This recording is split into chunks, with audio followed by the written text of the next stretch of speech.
Camaradas e amigos, uma saudação a todos vós. O país vive uma situação que exige uma política patriótica e de esquerda que resolva os seus principais déficits estruturais, que é o mesmo que dizer que promova o desenvolvimento e melhora a vida das pessoas. Continuamos no plano produtivo a depender fortemente do exterior, importando bens, materiais, componentes e matérias-primas que, na maioria dos casos, se poderiam produzir no plano nacional. A destruição de parte importante do nosso aparelho produtivo, da indústria transformadora à extrativa, da agricultura às pescas, faz com que tenhamos que comprar aquilo muito do que podíamos produzir cá no nosso país. Continuamos a ter um grave déficit energético, com consequências na soberania nacional, na atividade económica, agravado pela privatização das empresas estratégicas destes setores, pelos anacrónicos mecanismos de formação e regulação dos preços, nomeadamente no setor elétrico. O resultado está à vista: custos elevados de energia e combustíveis, penalizando a economia e as populações, condicionamento da vida das empresas, dependência externa. Continuamos a ter uma grave situação social, com profundas desigualdades na sociedade portuguesa, baixos salários e pensões e valores elevados de pobreza entre trabalhadores, reformados e crianças, ou imigrantes sujeitos a brutais níveis de exploração, muitas vezes agravados pela sua situação ilegal, com graves dificuldades no acesso a bens essenciais, como é o da habitação, da escola pública ou o direito à saúde. Temos vindo a agravar a quebra demográfica no país e de forma bem visível no Portugal interior, em contínuo despovoamento, que não se recuperará se não dermos aos jovens condições para ter emprego, que não seja precário, que tenham um salário digno, condições para ter acesso a uma habitação digna, decisão livre de ter filhos com a garantia do apoio de serviços essenciais. Os serviços públicos essenciais para a generalidade da população atravessam momentos difíceis, fruto de longos anos de falta de investimento ou de contratação de profissionais. Veja-se a situação do Serviço Nacional de Saúde. Uma situação que exige medidas imediatas para travar a saída acelerada de profissionais das unidades públicas e para garantir a contratação de novos médicos, enfermeiros e outros profissionais de saúde. Só com estas decisões urgentes poderemos garantir médicos e enfermeiros de família a todos os portugueses, recuperar a capacidade de resposta dos hospitais, diminuir listas de espera nas consultas e cirurgias e dar uma resposta adequada no plano da saúde mental. Veja-se a situação da escola pública, em que o Governo e o Ministro da Educação, em particular, descobriram agora que faltam professores. São os mesmos que ao longo dos últimos anos não quiseram dar ouvidos ao PCP e aos seus representantes dos profissionais de educação, que há muito alertavam para a grave situação que se estava a criar neste campo. No Alentejo, estamos fartos de ouvir discursos bonitos sobre a valorização do interior, o combate à desertificação, ao despovoamento. Mas quando se trata de tomar as decisões políticas, lá se vai a preocupação com o interior. Como se ficam pessoas, designadamente jovens, sem criação de emprego com direitos. Como se defende o território, encerrando sistematicamente serviços públicos próximos das populações. Como se valoriza o Alentejo, adiando sempre infraestruturas necessárias há muito prometidas, designadamente na ferrovia e na rodovia. Como se resolve os problemas de acesso aos cuidados hospitalares se o Ministério da Saúde continua a adiar a tão necessária construção da segunda fase do Hospital de Beja.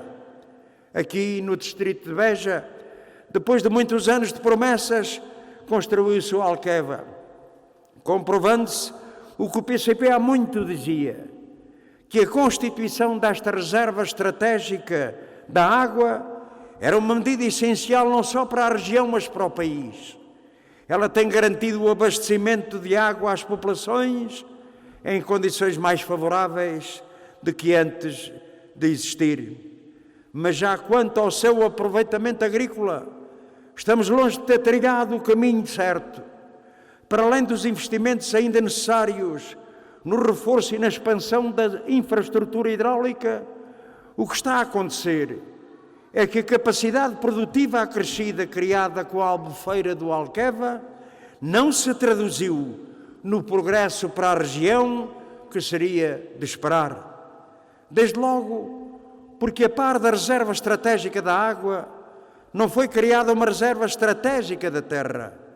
É assim que uma parte fundamental dos benefícios do significativo investimento feito pelo Estado foi apropriado por grandes proprietários e fundos de investimento que garantiram para si a propriedade fundiária sobrevalorizada.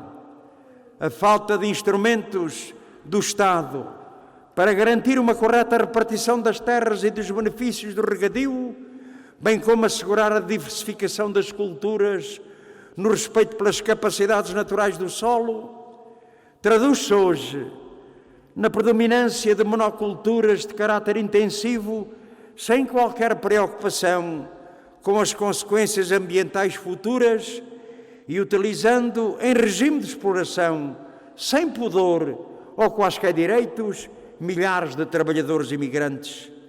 Assim garantem para alguns lucros fabulosos, para o povo e para a região do Alentejo pouco sobra.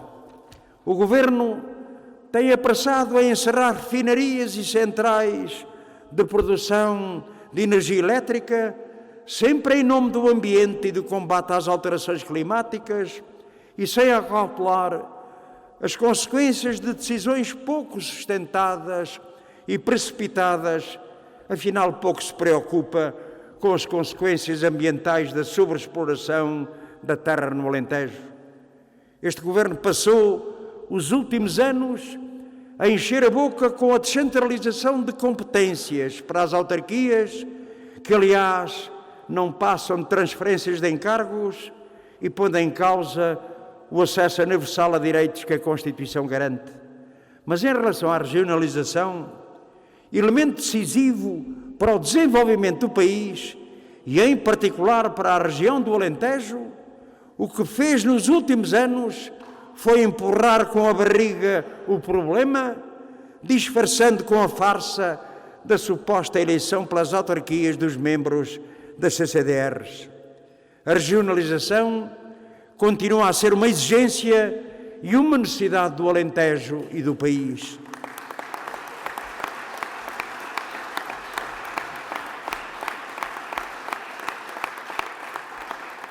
No PCP e na CDU, não apontamos apenas os problemas, temos soluções.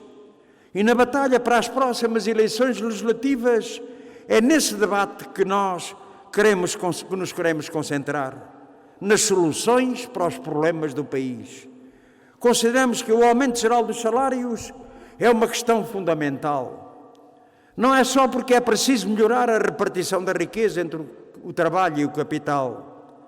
Não é só porque continuamos a ter dos mais baixos salários da União Europeia, nem apenas porque continuar a haver milhares de trabalhadores que empobrecem a trabalhar e a quem falta cada vez mais salário para aguentar o aumento do custo de vida. É também porque o aumento dos salários é um elemento essencial para o crescimento da economia, como os últimos anos vieram a comprovar. A maioria das empresas do nosso país, em particular as micro e pequenas empresas, dependem fortemente do mercado interno para serem viáveis, mesmo muitas que também exportam os seus bens e serviços. Ora, o aumento dos salários e das reformas, isto é, dos rendimentos de quem trabalha ou trabalhou, são uma mola essencial de aumento do consumo interno. Graças à intervenção do PCP e à luta dos trabalhadores, foi possível aumentar nos últimos anos o salário mínimo, ainda que longe daquilo que se impõe. Aliás, se hoje anda meio mundo a discutir a questão do salário mínimo, é porque este partido impôs essa questão como fundamental na vida política nacional, tornando-a incontornável.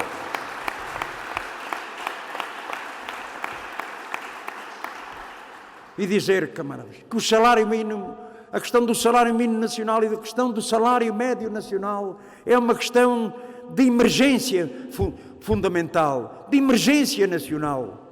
Eles falam, por exemplo, de combate à pobreza infantil. Aplaudimos, mas nunca se esqueçam que o fator que pode combater a pobreza é que os seus pais tenham salários dignos, capazes de evitar que eles próprios trabalhem empobrecendo.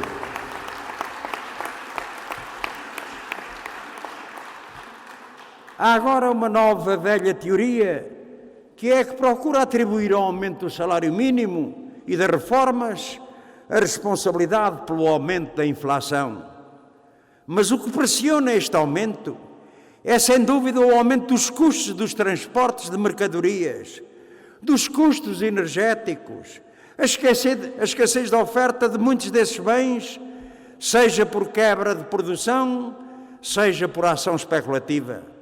Não é o aumento do salário que aumenta o custo de vida, é o aumento do custo de vida que faz com que os salários sejam mais pequenos em cada mês.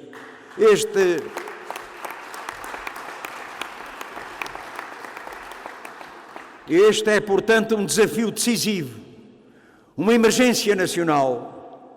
O PCP e a CDU não faltarão à chamada em defesa da valorização geral dos salários. O PCP tem soluções para a difícil situação do Serviço Nacional de Saúde. Nós não contribuímos para a descredibilização do SNS, como a direita e outros responsáveis institucionais andam a fazer, com o claro objetivo de tornar inevitável uma ainda maior transferência de recursos do setor público para os grupos económicos de negócios da saúde. Mas não desvalorizamos a situação atual, que é resultado de muitos anos de desinvestimento, da degradação das carreiras profissionais. Essa foi, aliás, uma das questões a que o PCP exigiu resposta imediata e urgente e que o Governo recusou. Neste momento é essencial valorizar o conjunto dos profissionais de saúde e, em particular, de médicos e enfermeiros. Por isso, o PCP propôs um regime de dedicação exclusiva com a majoração em 50% da remuneração base e também um mecanismo de apoio à fixação de médicos e enfermeiros nas zonas mais carenciadas, com a mesma majoração de 50%, e o apoio para despesas com a habitação, entre outras. Propusemos valorizar a progressão das carreiras dos profissionais de saúde, a contratação definitiva de tantos e tantos, designadamente enfermeiros, que continuam a ser contratados a prazo, a propósito da epidemia e que tanta falta fazem ao serviço de saúde. Propusemos o investimento em equipamentos essenciais que não só permitem servir melhor as populações, como poupariam recursos ao Serviço Nacional de Saúde. Há hospitais que, por não terem, por exemplo, um aparelho de ressonância magnética, pagam esse serviço aos privados, quando num ano recuperariam o investimento se tivessem meios próprios. Depois venham cá falar de contas certas, quando afinal o que fazem é garantir contas certas para os grupos privados da saúde à custa do erário público e do Serviço Nacional de Saúde.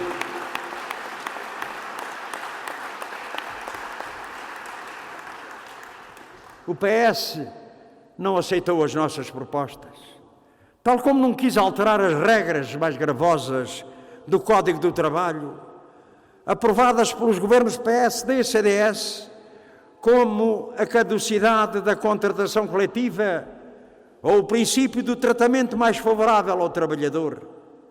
Ainda agora, há poucos dias, o PS se juntou à direita para chumbar as propostas do PCP, para combater a precariedade. Algumas delas tinha votado e outras até proposto quando estava na oposição. Também aqui se comprovou que o PS não queria soluções. O PS queria mesmo era ir a eleições. E é neste quadro que se vão disputar as próximas eleições legislativas a 30 de janeiro. Alguns procurarão reduzir o debate político e eleitoral a uma competição de frases sonantes, polémicas de um dia e outras manobras eleitorais de pouco conteúdo. Querem desde já reduzir o debate eleitoral a saber quem está disponível para arranjar futuros, independentemente de saberem qual a política que vai ser seguida, como se isso não fosse fundamental. Já está à marcha a habitual campanha de bipolarização, procurando fazer crer que se trata da eleição de um primeiro-ministro, quando estas eleições o que vai eleger são 230 deputados para a Assembleia da República.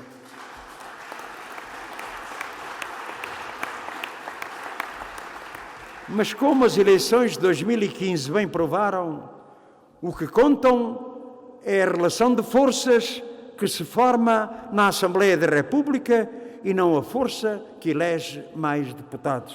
Em 2015, quando o PS queria entregar a chave ao governo, queria manifestar as suas saudações ao PSD, querendo entregar o poder, o PCP disse não. Há condições para afastar o governo PSD-CDS, há condições para um governo do Partido Socialista. Fizemos isso com a consciência da importância de acabar com aquela política de terra queimada, aquela política dos cortes sistemáticos. Dia sim, dia não era um congelamento. Dia sim, dia não era mais uma violência contra os trabalhadores, contra os reformados, contra os pequenos e médios agricultores e produtores. Sim, há quem fala agora que estão com medo que se abra a porta à direita. O PCP, a única porta que uma vez abriu foi para se correr com a direita e formar uma outra solução.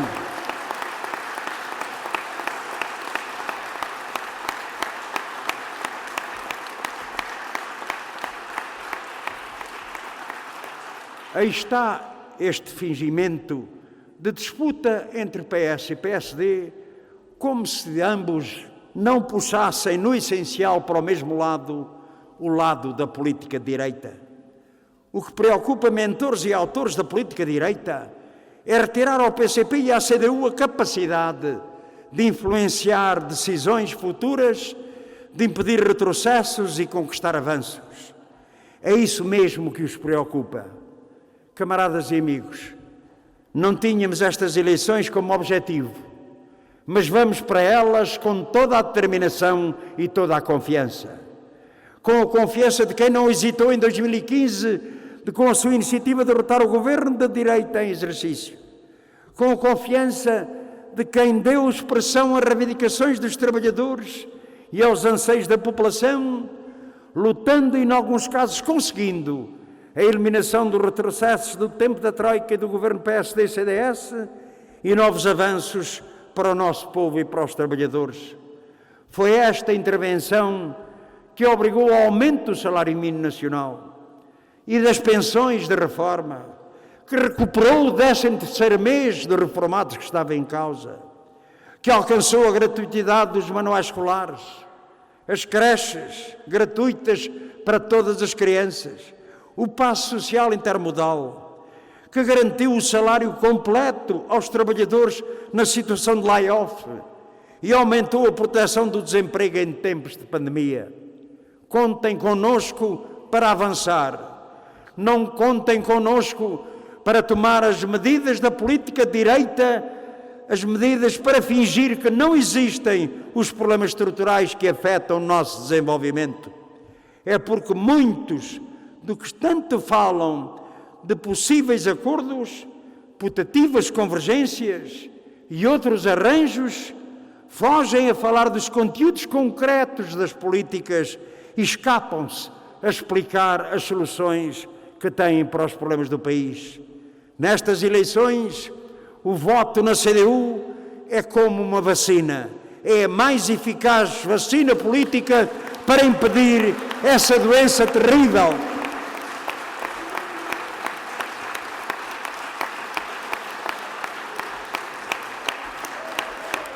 Essa doença terrível para o país que tem sido a política direita. Que tem sido a política direita é uma vacina que previne o regresso da direita ao poder, que reduz a possibilidade de concretização do Bloco Central e que não permite que o PS fique com as mãos livres. Tal como a vacina para a Covid-19, também aqui precisamos de um reforço. O nosso país precisa de um reforço da CDU e é por isso que vamos lutar nos próximos 2 meses. É com o trabalho feito nos últimos anos, com candidatos prestigiados e capazes de defender os interesses das populações, que os vão eleger, com as soluções que vamos ter para o país, que vamos conseguir vencer esta batalha e ter mais força nas eleições de 30 de janeiro. Vamos a isto, camaradas, ao trabalho, com confiança em relação ao futuro. Viva a CDU!